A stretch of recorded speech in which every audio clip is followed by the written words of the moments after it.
meeting. Carrie came on. Yeah, I need They're a probably friend, gonna Joe. wait till halftime. So you can sit wherever you want. I move to approve. Do we know Second. what field is? Or?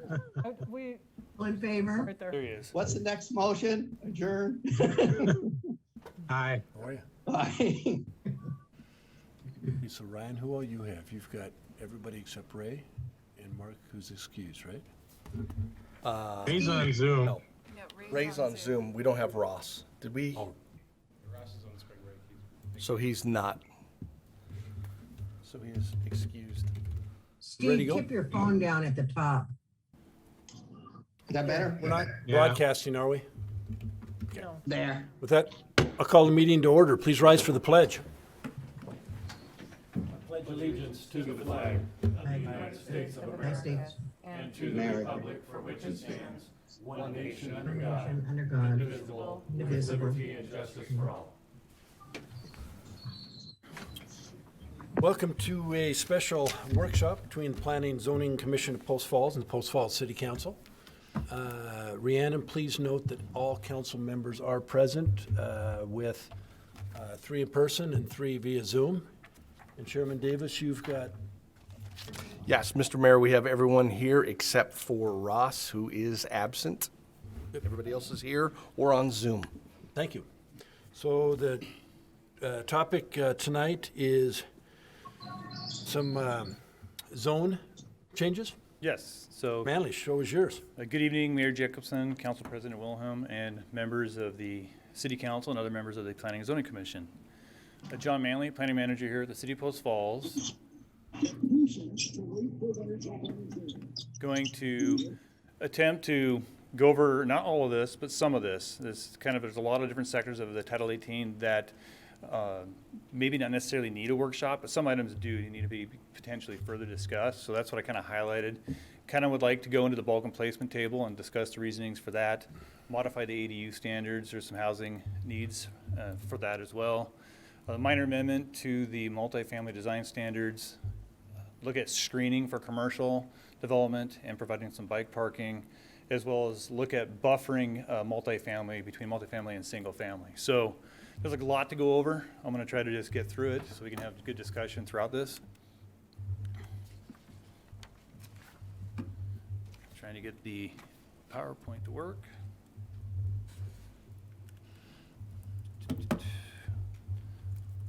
Was working.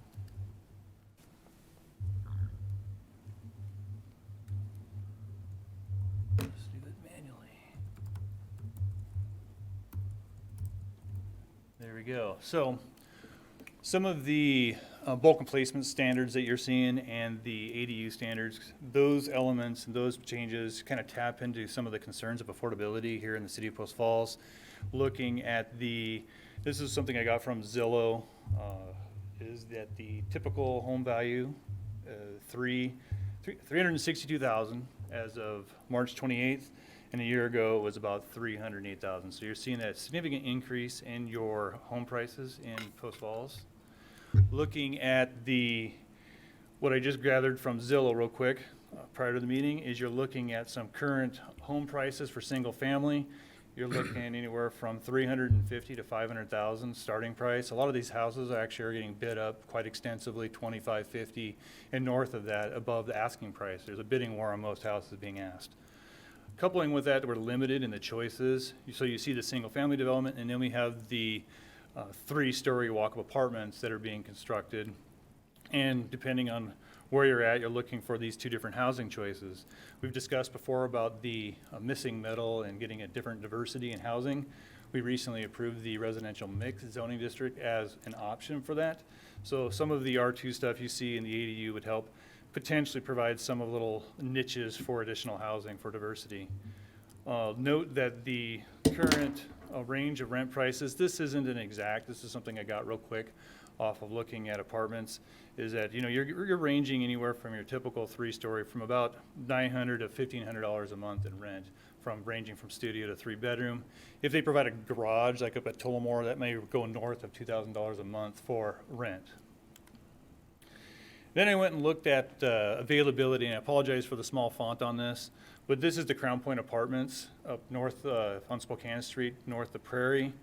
You look at here from studio to 3-bedroom, you go to their website, they tell you the price, the square footage of all their options, and they're not available. And this is typical with, you look at most of the apartment projects, they're not available. John, just out of curiosity, do you happen to know what the vacancy percentage is? The last I saw was it was less than, it was about 0.5%. This is something that I received today. It was looking at Freddie Mac. And the reason I bring this up is some people have asked the question going, okay, so apartments, maybe potential home buyers that end up moving out of apartments and going into buying single family homes. Are we building too much housing, too many multifamily units? By looking at this report, I would deduce that without going into further research, more than likely not. They're saying here that like I said, February of 2020, that the United States, we're short 2.5 million additional housing units. So there's a housing need, a crisis here in the United States nationally. Also looking at who's been hit by this. You're looking at the millennial generation, that they've been hit probably the highest, they've had the highest impact of this. A lot of them are moved in with parents and have other shared living arrangements. And they're citing here that there's probably missing 400,000 households from this millennial group that's been looking for housing because of the cost of housing. So that kind of brought us in doing a small little part and proposing a change to hit maybe a sector here in Post Falls. So looking at the welcome placement table, once again, this is kind of small font, but we have right here, typically within the R2 zoning district, we allow for single family, duplex, and other multifamily. We've had individuals come forward for zone changes, and that other MF puts people's ears bent back saying, well, wait a second, they're looking for R2, but this is just, are we going to get apartments out of this? So what we're proposing is removing other MF out of an option for R2 and strictly treated as a medium density housing niche, as well as maybe provide some additional housing options, which I'll show on a later slide. So one more time, John, you're proposing removing multifamily out of R2? Yes, but providing some more flexibility for housing choices within that R2. Okay, and you'll get into that? In more of that medium density spectrum. Okay. Also, what we're looking at is bringing more purpose to the R3. So when someone does ask for R3, keeping it as a medium density in a multifamily zoning district. So removing single family out of the R3. A lot of times if you get single family development in an area that's typically is near commercial, it's near a busy area, you typically would want to get your sidewalks and your public improvements associated with development on those sites. So, and you would want the additional housing to complement the commercial corridors. Another thing that we're looking at, a couple other things, removing the minimum floor area per unit. The fair housing community has seen this as, and it's been cited that having minimum floor areas for units is more or less restricting zoning. It's not allowing diversity in your housing stock. I'll show some pictures of tapping into this on some preceding slides too. But by opening that up, you open up a range of housing types that could occur as infill development opportunities within Post Falls. The other item is we're proposing removing the max dwelling unit per acre column on the far right. The reason for that is we have this minimum lot area per dwelling unit per square foot. You can derive that by just going to 43,560 and dividing it by that, and it gets you what your density could be. That being said, your typical subdivision, once you get rid of right-of-way roads and sidewalks, public streets, and all that goes with the subdivision, you're lucky to, even with that 6,500 square feet, you're lucky to yield anything over 4 dwelling units per acre. The only way you usually get above 4 is with a PUD. Looking at where this affects, so in some aspects you could view this as, only 4.4% of Post Falls is zoned either R3 or R2. So it's really only hitting a small sector of all the zoning districts. So what's the big deal? Well, to me, the big deal is you bring opportunity within the R2 and you bring an opportunity for a different sector for the community. Right here, small homes. So that top picture there, that's actually a home I rented as I was an employee here for Post Falls. It was a transitional house while I was in between situations. It's about a 550 square foot home. This would not have been permitted with today's code, but it was an important housing niche for me to be here where I am today and to get me where I'm at. And so if it would work for me, it should work for other people that have similar circumstances or looking to get into a buyer's market out of an apartment. So you're looking at here, and I provide some other examples. So you see the 400 square foot tiny home here on the bottom. You see here of some other decently designed tiny homes that would provide more than likely more of an affordable entry home for a starter family or a single individual that want to start building equity and can't necessarily jump into that $400,000 mortgage right off the bat, but maybe could get something between $250,000 and $300,000. Excuse me, John, are you sort of talking about these on the smaller lots that are like infill downtown in the old part of town? Is that what you're thinking? Or are you thinking subdivisions of tiny houses? Well, technically speaking, I'll go back to this bulk and placement table. Actually, I'll go to the one that's being proposed, this one here. So if the R2 had the single family, it does say that you could potentially get a minimum lot width of 30 feet. That's what we're proposing, is that you could yield an R2. But one important thing we're looking at is we're looking at a comprehensive plan for zone changes. We're looking at, does the proposed zoning match the location? And so a lot of times when we're looking at zoning, we're looking at, is it near a busy corridor? Does it make it, is it a fit for that medium density? And so the focus is that the density spectrum and is it in the right location. Once you get that, then the product type, whether it's a duplex or a twin home or a tiny home, they're all sharing similar characteristics. Right, and most of those lots in the old part of town are already 30-foot lots. Yes, and I'm glad I actually planned to bring that up, that the 30-foot lotting pattern, that's actually an old historic lotting pattern. Yeah. Most of Old Post Falls, most of old parts of most any community are either on 25-foot wide lots or 30-foot wide lots. It's only when you had autos and curvilinear streets and your modern day subdivisions that we got away from having those small lots where people would either buy 1, 2, or 3 lots and build whatever. And then the other item is we're switching, I'm proposing switching from the R2 twin home to just calling them townhomes. There's been a lot of, planners know what twin homes are, and so we can still keep twin home design standards in our code. A twin home more than likely it's just a 2-unit townhome. And so basically what we're proposing here is keeping basically everything the same as we did with the twin home, but going and referring to them as townhomes. John, so just for clarification, so a twin home, townhome, whatever you want to call it, do they share a wall? Yes. Okay. It does lead to possibility. It's probably improbable. Most townhomes aren't 25 feet wide. Most 6-unit townhomes are sitting anywhere between your 20 to 15-foot wide townhome. Once you get to 25, those start becoming more estate-style townhomes, real expensive townhomes. It's plausible you could get those, but more than likely you would still get those twin homes in that. But it does create that flexibility in that R2 zoning district. Some locations that I looked through Post Falls, and it hits touch bases on some of that infill, is down here on, this is 12th, just north of Celtice Elementary. There's a couple of lots that lend themselves to redevelopment. And so if someone wanted to go buy those, would they put a single family home on each, or would they more than likely, if we were requiring some offsite improvements, require some higher intense development standards? So if you had the option to do the single family or townhome, you could main net 8 townhomes I cite on here and potentially 6 of those 30-foot wide single family homes.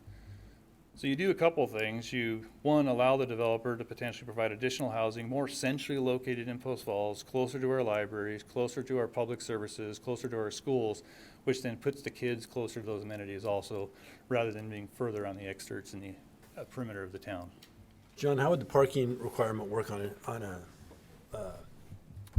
develop or a build out like that? Would you require 1.5 on-site parking, or how would that affect it? For this right here, they'd fall in our typical 2 off-street parking stalls per unit. Off-street? Yeah, so they probably more than likely there'd be some We'd be required to request some frontage improvements on this as part of the staff. It would be up to city's council's discretion on a redevelopment project, whether you would want to waive the frontage improvements on this, the sidewalks and whatnot. Being next to the school, staff more than likely would probably recommend not waiving those. Don, I have a quick question. Go ahead, Al. Thank you. John, is there any way to restrict this so that we're doing this density like you just showed on 12th Street and not doing 40 acres of high density, or even if you call it medium density, you know, a big, huge subdivision of all these little tiny homes? Is there any way to restrict that so that it can only be done in certain situations? There's a tool called overlay districts. That's a possible methodology of going down that is you would use that. Could be fairly limiting. Once again, you have the comprehensive plan that kind of guides what development and what intensity should go at what locations. So there are tools. It's just not currently proposed with this at this time. I guess my biggest concern is that, you know, the population of people that are here are all screaming that it's getting too dense, there's too much multifamily. They want it to stay the small town feel. That's what the comprehensive plan says. And how do we mix that with, you know, the density that these types of things can propose or create? Not to reiterate, I think that's the important of the comp plan, but at the same token, right now, being the fact that what's currently right now, I'd argue isn't working, because we're getting a lot of $500,000, $400,000 homes and a bunch of 3-story walk-up apartments. We also have heard that's not necessarily the best plan either. And so by proposing an alternative, you may get some diversification of housing product. You may get less 3-story walk-ups. There's no silver lining or silver bullet. But if you start restricting this out on the periphery, then you're basically going back to the old paradigm of single-family homes and 3-story walk-ups. You okay, Al? I think Steve has a Yeah, question. no, that's a good explanation. I see Steve wants to say something. Okay. Steve? John, just a quick question. On those lots with the tiny homes, they would still need some type of storage for, say, lawnmowers, things like that. What size of outbuilding would we allow on that? Currently, right now, being the flavor of North Idaho isn't to restrict the size of outbuildings. So that is something that often communities do have a proportionate share, that outbuildings can be no more than, that there should be no more than a 1-to-1 ratio to outbuildings to primary structures. But I think here, there's a lot of examples, even in the old parts of towns, where there's some older 500 square foot homes with 3,000 square foot shops. You know, me, I'm more or less neutral on that concept one way or the other, but I could accept some sort of input and direction on that and modify accordingly. Yeah. Well, my only concern is if with this tiny home would just be storage for people, that, you know, you don't want to have all these, to keep the neighborhood nice, you don't want to have all their belongings all outside covered with tarps or something. That you would want, it seems like they'd want to have some type of storage for all their belongings or outdoor tools. Yeah, going back to when I resided in this unit right here, I actually, with what I was renting that for, I could afford a storage unit. And so most of the things, not saying everybody would behave like this, but you can see even this tenant, it's not, you know, littering this yard up a whole lot. And that wasn't me at the time at this place. But, you know, I was able to afford a storage unit for all my overflow. Okay. John, one last question on that unit. Is that a carport? Yes, it did Or have a some type of carport awning on, for storage this is on up on one side? 22nd Avenue. Okay. Any other Okay, questions? thank you. What, John, what does the fire department think about putting these houses in there so tight Carrie. from a public safety standpoint? You know, when we go through the public hearing process, this is all gonna get noticed, and we'll see. To me, from my standpoint, they're gonna have, a lot of them are gonna be fronting a public right-of-way. And so like here on 22nd, they could've just parked right on 22nd and fought it right from the right-of-way. You know, you're still gonna have your setbacks, typical to any other single-family home, so your access around the edges is gonna be no different than a larger home. You okay, Lynn? Yeah. Carrie, you had a question? Yeah, well, just an observation that regarding the size of a shop or a garden shed, storage on with these tiny homes, the size of the lot would limit that 3,000 square foot shop that John referenced. So just the size of the lot would prevent there from being some monstrous lawnmower garden equipment shed on there. Okay. I should have mentioned too, any members of the Planning and Zoning Commission, if you have a question, throw your hand up and we'll just have you come up and speak into a microphone, all right? So some other examples of where this could fit is more infill opportunities. This is one, we had a public hearing not too long ago. You guys may remember it was an R2 or it was maybe an R3 proposal that then got downzoned to R2. But the concern was multifamily being around these other pre-existing single family. And there was a little bit of concern with the R2 on that. So this part would be consistent with the direction of the neighbors, and the developer at the time didn't want to yield more than 4, and they could still get their same yield with the proposal. This right here is a 40-foot wide R1 lot that's currently unbuildable. And so this would allow someone to go and provide and ask for a zone change. Yes, it would be surrounded by other R1s, but across the street's R3, and would allow an opportunity to put someone in an alley-loaded single-family home near Mullen Avenue, near the downtown core, increasing a little bit of the densification and diversity of that area. Another different kind of opportunity, this is west of Spokane Street. These are islands of undeveloped R2 land. Currently has not been developed. Surrounded by mostly single-family, there's a triplex here. So this would propose that you could get other kinds of tiny homes, maybe twin homes, townhomes, and other kind of medium density. You got the bus line right here. Once again, you have the library nearby and other commercial opportunities near that as a development site. So that's kind of was the niche that kind of wanting to go to a little bit with this, kind of seeing if there's other ways we could get different kinds of housing product in Post Falls. So any other questions? This was kind of the meat of why I wanted to have the workshop. I have a question for you, John. I'm going to go back to some comments that Councilor Borders has made in the past. And if you look south part of town, we're seeing people go in and buying lots and then building 3-story apartment buildings. Would a zone such as this prohibit that? Or could they still come in and request zoning to put in a 3-story apartment building? They could do because of the townhome, they potentially could do a 3-story townhome apartment style, but it would be different than a 3-story walk-up apartment kind of. So I mean, you could still get to 3 stories. It's just the function would be different. There'd be fire rating between the units.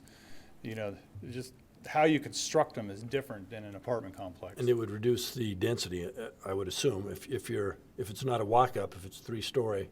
Being the fact the minimum lot width is 25 feet would reduce the density compared to an apartment complex. Okay. And isn't the height restriction 35 feet? I believe we'll go see what the chart says. Yep, R2, 35. 35. So it'd be the same as all the other duplexes and single-family homes in the area. It'd be kind of hard to do a 3-story townhome within 35 feet. Yeah, there's ways you can do with pitching and stuff, but yeah, you're right, that it would be probably less likely. You wouldn't be able to walk in there, Mary, you're too tall. No, just hit But my I- head more. But I could see some like garage under townhome to where, you go in on the garage off the alley, you have some little entryway on the main floor, and then, but you're really living on the top, the second and third floor, but everybody's provided a garage. How about other questions for John? No, other than I would just like to say I like the idea and I like the product because I didn't realize it at the time, but I guess my wife and I's first house was a tiny home at 700 square feet. Don't tell her that. But the idea of having, 1 or 2 on a lot, you're not going to see, because I've actually stayed at tiny homes in other areas with Airbnbs, you're not going to see neighborhoods and subdivisions of tiny homes. It's just not how it's set up.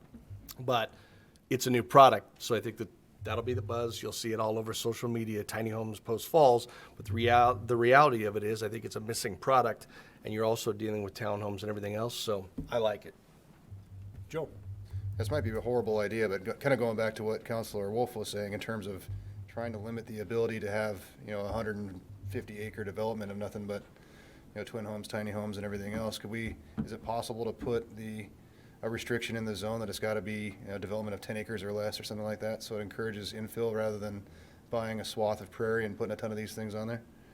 We could entertain it obviously it seems like a consistent concern, and mull it over with legal and see what we come up with. So when we actually begin that public hearing process, we can maybe propose some alternatives.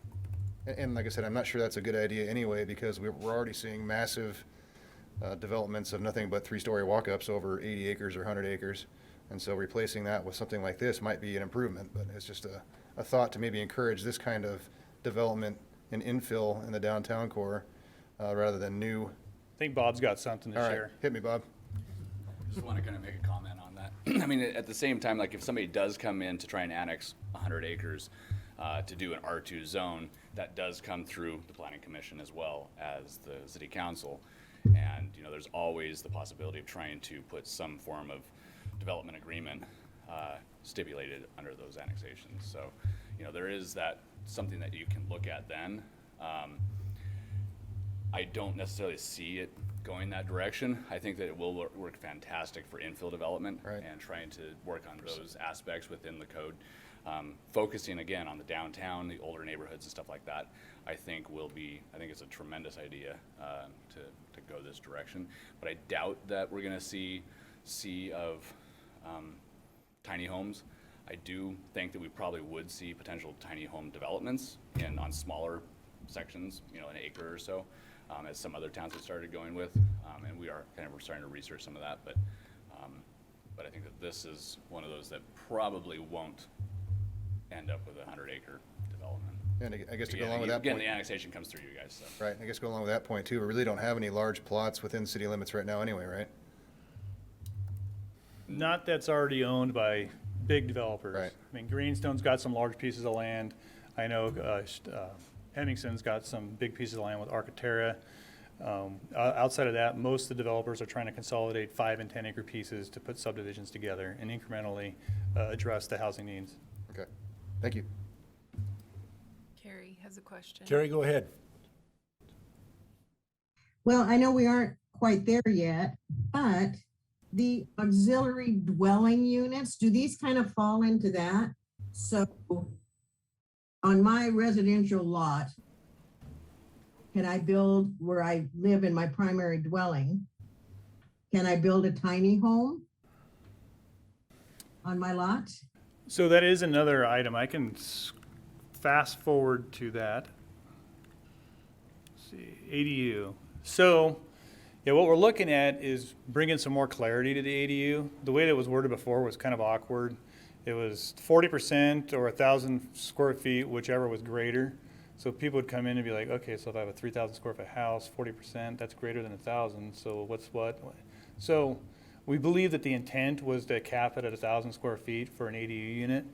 But we wanted to add some clarity that you can do an ADU unit either attached or detached, and also increase it up to 50% of the square foot. So if you had a 1,800 square foot house, you can do 50%, and go to a 900 square foot ADU. Just make it clear.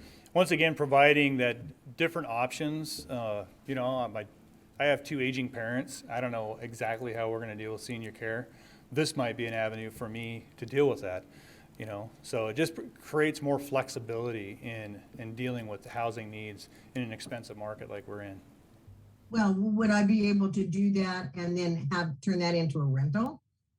At this point in time, we have nothing that's addressing that 100%. We do have, I went to when I went to San Francisco, I was looking at, they have these kind of housing. They discourage a lot of prohibitions because of equality and fair housing, dealing with that kind of stuff. So they sometimes do, but once again, you're still addressing a housing need. Okay. But you still have to meet the setbacks. Yes. Yeah. Vicky, do you have a question? Yeah, just real quick. Vicky, would you come up, just talk in the mic, please? No, I was just wondering, is there a minimum size on the tiny house? I mean, it has to be at least 200 square feet, or, I mean, as if, not as an accessory, but as the tiny house itself. Yeah, I'll go there. So, as of this right now, the way we'd be proposing it to be really no minimum size. Once again, I'm following the direction of fair housing. You know, we could always set a minimum, 200, 300. I would discourage that, once again, as I'm chartered as a representative of fair housing, as the planning manager here, that their recommendation is to not have a minimum. I think Ray had a question and Steve has one. Ray, go ahead.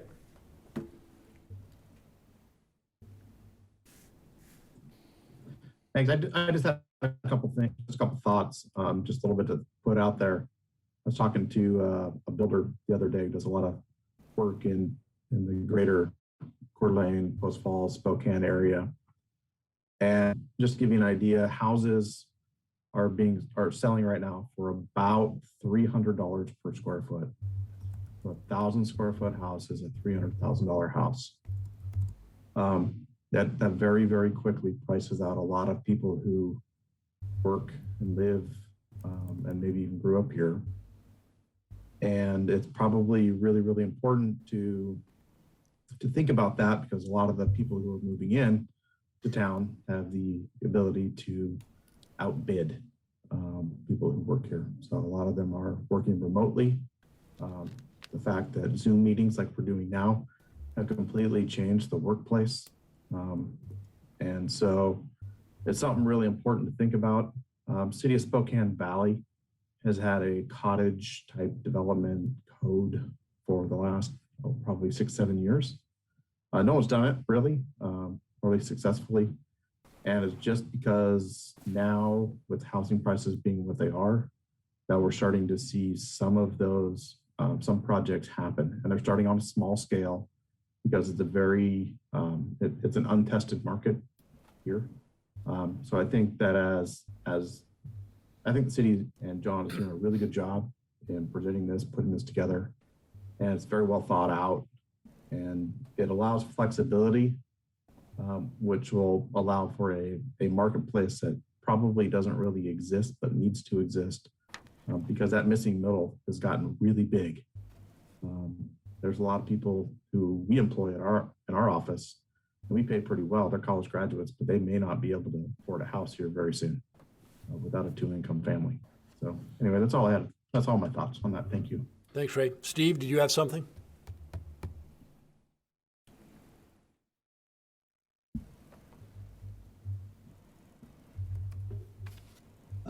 It's that old Sean Monty development. I believe there's 8 tiny homes in there, and they're all rentals. So my only concern was with these rental homes would become rentals, and people would maybe have 2 or 3 cars there. And so if we somehow could have them for first-time buyers, I think it would fit the need.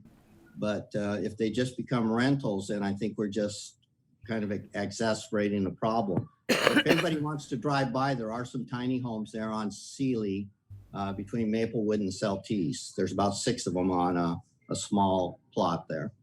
Steve, I don't know if you remember, but that was a discussion we had with the development that came in on the west part of town. The gentleman was talking about the missing middle and how he wanted to build the townhomes for those people that needed to get an entry-level home or whatever you want to call it. And someone made the comment that the challenge is, as soon as you start building them, you're going to get an out-of-state offer to buy them all and turn them into rentals. And as a businessman, probably makes sense from a businessman standpoint, but that doesn't address or eliminates the ability to address that missing middle.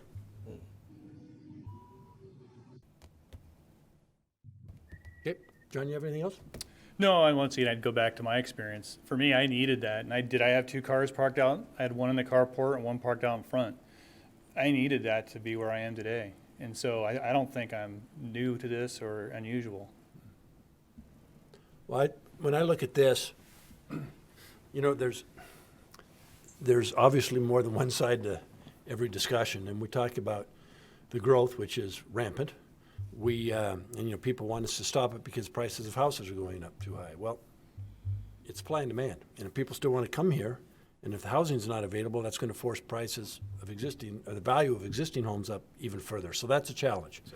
The other thing I'm seeing, though, is driving around, you're seeing people buy lots with older homes, tearing them down and building the 2 to 3 level apartment buildings.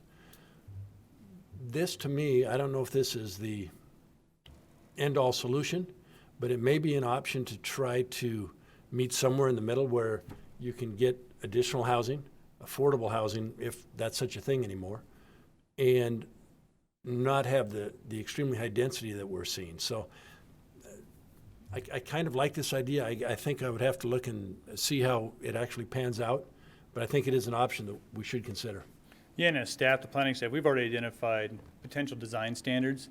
You look at this code proposal in the housekeeping, it's pretty lengthy. We can't solve everything through one housekeeping ordinance, otherwise you end up writing a whole new code. But incrementally, this does start beginning to where, okay, what are our tiny home standards? What's going to be our cottage home design standards? Yeah, do I think we're going to get 1,000 of them built next year? Probably not. So we do have a little bit of time. And could one slip through the cracks that are not necessarily most pleasant about the design? But we have identified it as staff, and that is something we do plan on bringing forward as a different package at a later date. Okay. Any other? That's all you have that tonight? That's all I have. I have more, but Oh, go ahead. Go ahead. I don't got a whole lot of time, so I got to pick and choose the battles that I have here. I'm trying to get the PowerPoint back to working. There we go.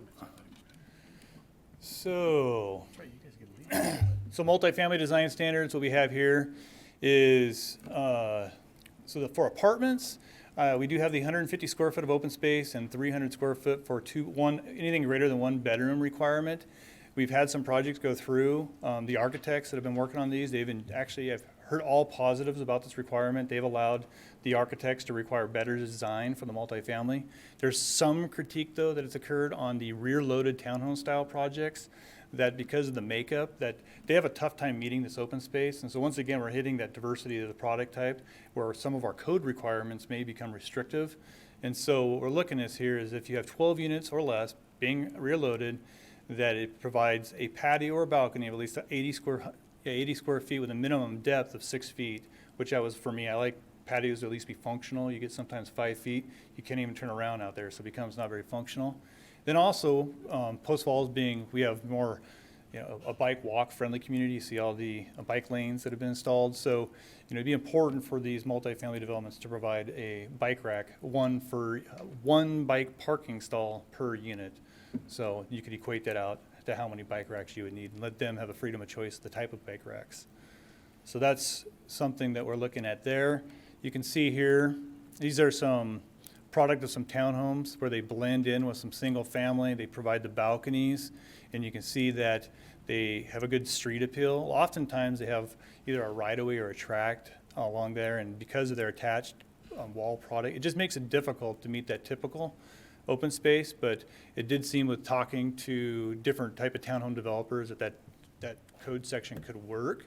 What we're trying to prevent is what you have here is incentivizing or providing an incentive for garages along a corridor where you get all that conflict with pedestrian traffic and access to the units. So you get the access off the rear, the off front, so fire can approach it off the front and create a safe community. So that was the theory behind that. Any questions on that real quick? No. The other one is multifamily buffering. So currently we treat all residential the same, whether you're multifamily or single family, and there's no buffer.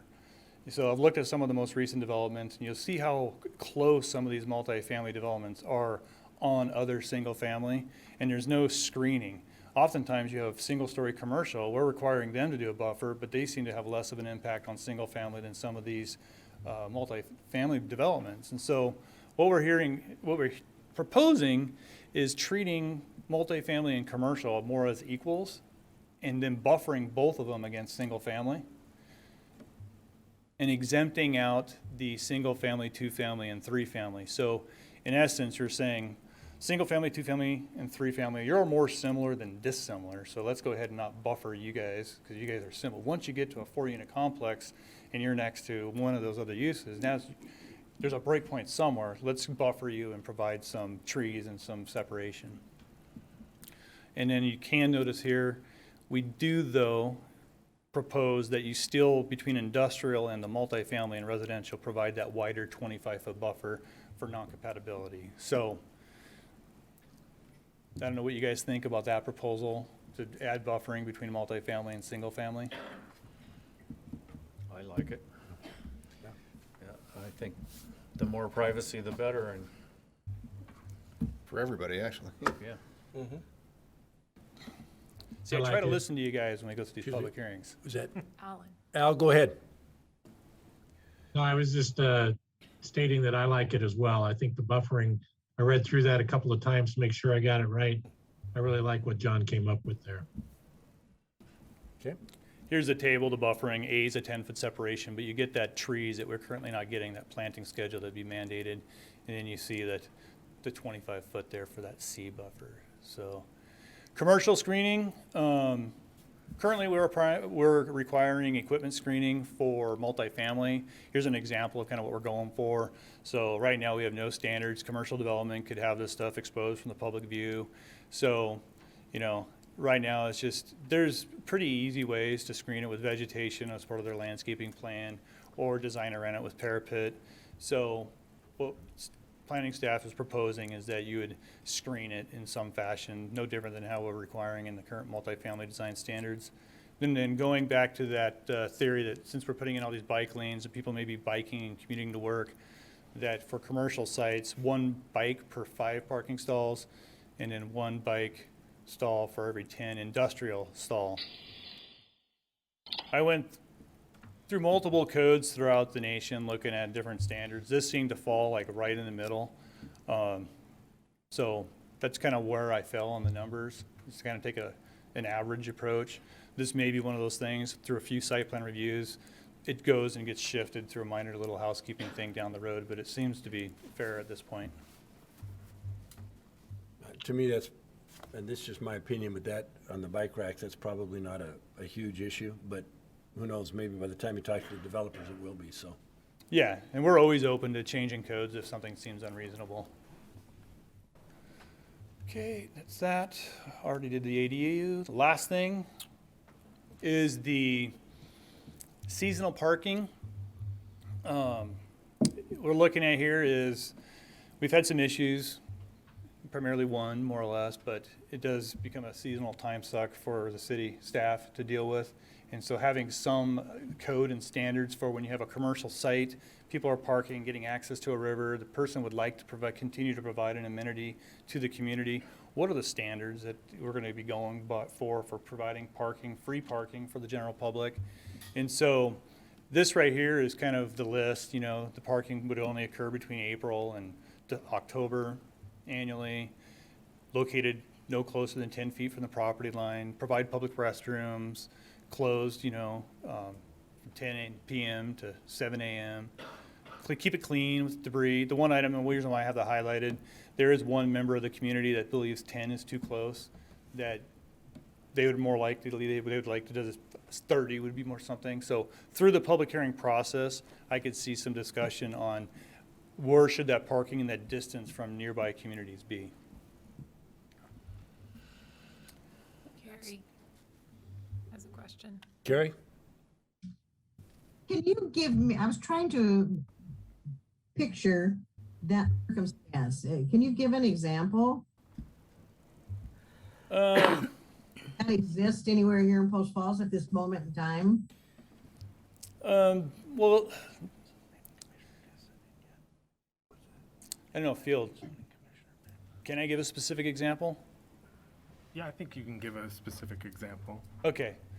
So over at the Templeton's Resort, from what I know of, since 1990, whatever, people have been parking down there. Well, Post Falls population in 1990 was right around 8,000, 9,000 people. So having access to the river for a city that size didn't accumulate as many cars as 2020, and you still provide that same access. And so there tends to be a sea of parking along at that resort out in open grass fields.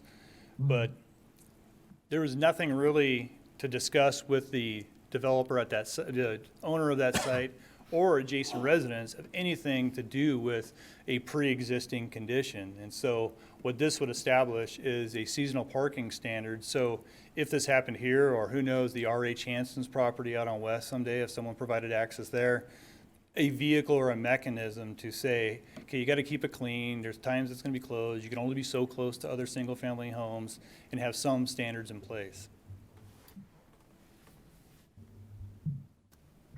I've never seen, except for maybe during Post Falls days or whatever, I've never seen that many cars unless there was an actual event at the hotel there.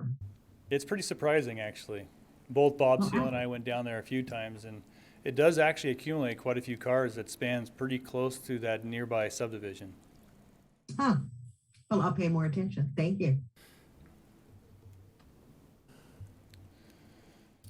So it's about 1:45, so I don't know if there's any other things you want me to quickly address that was attached in the packet, or?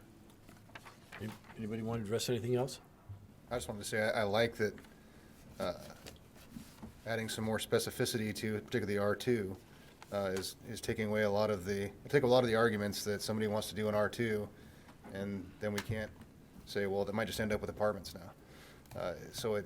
I like it. It will encourage, I think, more development in R2 because, and it'll encourage us to, I think, be more likely to pass some of those developments because there's less uncertainty as to what might end up there. So I really like the train of thought.